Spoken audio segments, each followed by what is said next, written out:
Fraksi Partai Solidaritas Indonesia, PSI, di DPRD DKI Jakarta menyoroti rancangan peraturan daerah, Ranperda, tentang penyelenggaraan sistem penyediaan air minum, SPAM, agar tidak berhenti sebagai aturan normatif semata.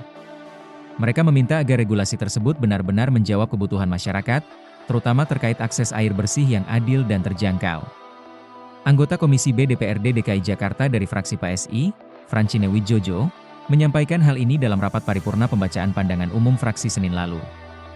Menurut Francine, Badan Usaha Milik Daerah, BUMT, yang mengelola air minum tidak boleh berorientasi pada keuntungan semata.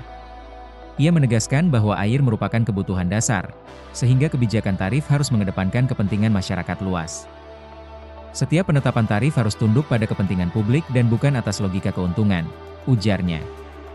Ia juga mengingatkan bahwa akses terhadap air bersih telah diakui sebagai hak asasi manusia sejak resolusi PBB tahun 2010.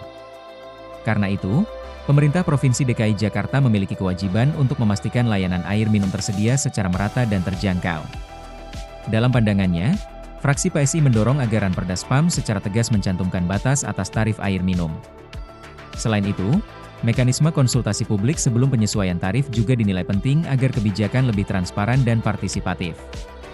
Tak hanya soal tarif, PSI juga menekankan pentingnya target cakupan layanan. Francine meminta agar Ranperda menetapkan target 100% layanan air minum melalui jaringan perpipaan, sejalan dengan kebijakan nasional yang menargetkan capaian tersebut paling lambat tahun 2029. Di hadapan Gubernur DKI Jakarta, Pramono Anung, Francine menegaskan bahwa Ranperda ini harus menjadi dasar nyata pemenuhan hak masyarakat, bukan sekadar dokumen regulasi. Lebih jauh, PSI juga menyoroti berbagai persoalan krusial dalam pengelolaan air di Jakarta.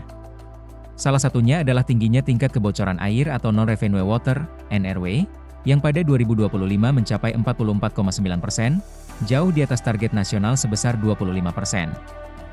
Selain itu, Jakarta masih sangat bergantung pada pasokan air baku dari luar daerah, yang mencapai sekitar 97%. Di sisi lain, keterbatasan layanan air perpipaan membuat banyak warga beralih ke penggunaan air tanah secara berlebihan. Kondisi ini dinilai berbahaya karena berkontribusi pada penurunan muka tanah di Jakarta hingga 5-10 cm per tahun. Air perpipaan yang belum optimal, baik dari sisi distribusi maupun kualitas, membuat warga terpaksa menggunakan air tanah. Ini yang memperparah penurunan tanah, jelas Francine.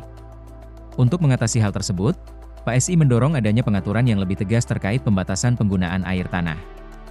Selain itu, pemanfaatan sumber air alternatif seperti penampungan air hujan dan teknologi pengambilan air dari udara, atmospheric water harvesting, juga perlu dikembangkan. Francine menegaskan bahwa aspek lingkungan harus menjadi bagian penting dalam penyelenggaraan SPAM ke depan.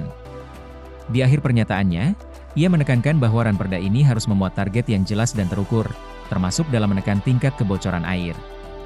Ranperda ini harus menetapkan target non-revenue water yang terukur dan terikat waktu, bukan sekadar imbauan tanpa kepastian, pungkasnya.